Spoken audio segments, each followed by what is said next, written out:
What's up, my friends? Welcome back to another Sprinkler Supply Store product overview. I'm Sprinkler Nerd Andy, and what we have today is the PGJ mini rotor, I guess we'll call it. It's a sprinkler, it's a mini rotor, and it's got this 1/2 inch inlet. So unlike most rotors that have a 3/4 inch inlet, the PGJ has a 1/2 inch inlet.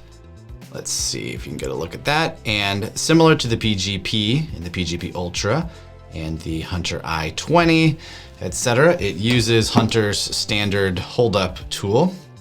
You can insert it right in the sprinkler like that, and then give it a 1/4 turn. Then you can raise the sprinkler up as such. Now what I'm gonna do is hold this up here, woo, so you can get a good, better look at it. Let's turn there we go. And the reason that you might use the the PGJ rotor is for those smaller, tighter areas that are typically covered by spray heads.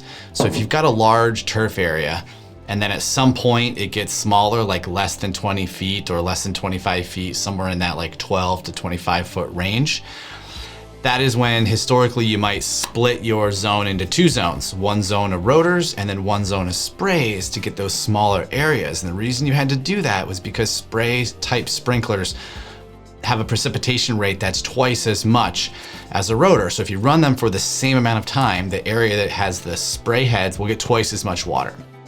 So before the invention of something like the PGJ or a mini rotor, you had to zone that separately into 2 zones.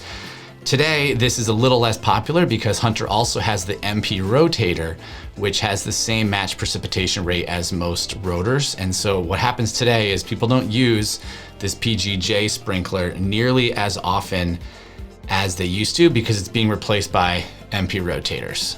So given the opportunity or the design challenge where you might use one of these, I might recommend that you use an MP rotator. But if you have PGJ sprinklers and you just want to replace it, then this is definitely what you're going to want to use. And I think there's 4 configurations. The first one is the shrub style rotor, which doesn't pop up at all. It's just a fixed rotor. And then there's a 4-inch size. This is the 6-inch size. And then there's also a larger 12-inch size. I'm gonna actually just take this apart for you so you can see what the spring assembly looks like. And then let's just flip this back so you can also see the filter basket. I don't know why it's not wanting to focus in. There we go. There's the filter basket. This one doesn't have a check valve, but you can put a check valve into the PGJ.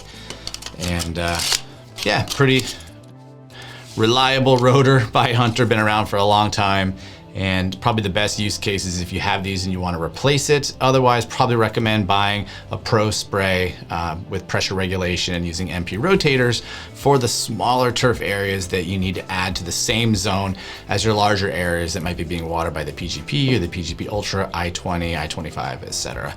And hope that helps. If we can help you with any of your other Hunter irrigation needs, if you've got questions about valves, controllers, Wi-Fi, drip, we're happy to help. You can reach us by phone, chat, and email. And until the next Sprinkler Supply Store product overview, happy sprinkling. We'll talk to you then.